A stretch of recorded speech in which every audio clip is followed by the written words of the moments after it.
So, she was born at 7:47 p.m.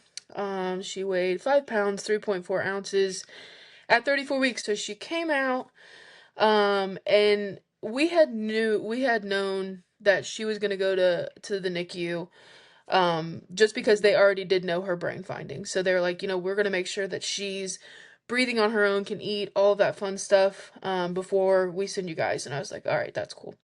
What we didn't know, and I don't think, not to my knowledge, that there's any good predictor, but she came out and her lungs were very, very, very premature. So she was in the NICU for respiratory before she was even diagnosed. So like I was on my chart more than I was on Facebook. It was literally all consuming to me. I read every word, and I had noticed that they put in suspected Aicardi syndrome, and I was like, what the hell is Aicardi syndrome? I have never heard of this before in my life. And let me Google that real quick.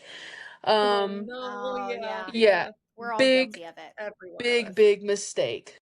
So I Googled Aicardi syndrome and immediately hysterics. I could not get it together.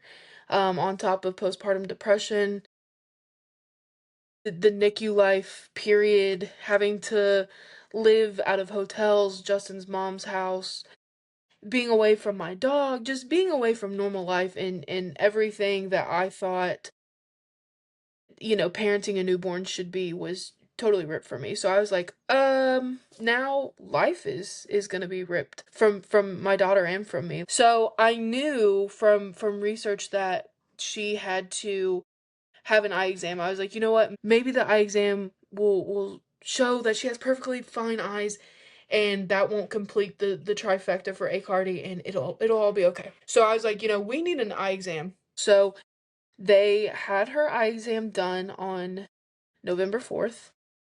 And I literally, at this time I was pumping. So I was up every like 2 to 3 hours, and I mean obsessively was refreshing the MyChart app.